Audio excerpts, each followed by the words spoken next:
যীশুখ্রিস্টের জন্মের প্রায় 600 বছর আগে একজন বিখ্যাত গণিতবিদ, দার্শনিক, বিজ্ঞানী যার নাম পিথাগোরাস প্রথম একটা শব্দ ব্যবহার করেছিলেন যার নাম ছিল কসমস। এই কসমস শব্দটা পরবর্তীকালে একটু পরিবর্তিত হয়ে ইংরেজিতে হয়েছে কসমো, COS এবং কসমো, অর্থাৎ এই মহাবিশ্ব, বিশ্বজনীন কোনো জিনিসকে যদি বোঝাতে আমরা ব্যবহার করি তাহলে এই কসমো শব্দটা আমরা ইউজ করি।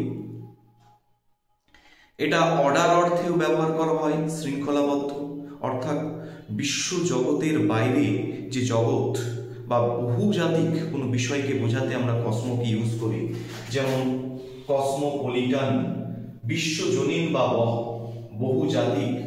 কসমোগ্রাফি, মহাবিশ্বের যে মানচিত্র তাকে আমরা বলি কসমোগ্রাফি। কসমোনাট, মহাকাশচারী। কসমোলজি, মহাবিশ্বের যে তত্ত্ব বা যে বিষয়টার সাহায্যে আমরা মহাবিশ্বের তত্ত্বকে জানতে পারি তার নাম হচ্ছে কসমোলজি। কসমোড্রোম, রকেট তো মহাকাশে যায় না কি, সেই রকেট বন্দরকে উল্লেখ করতে আমরা কসমোড্রোম ব্যবহার করি।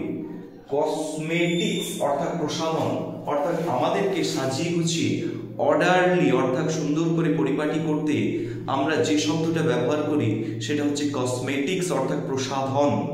এইভাবে কসমো শব্দটা থেকে কত শত ইংরেজি শব্দ তৈরি হয়েছে।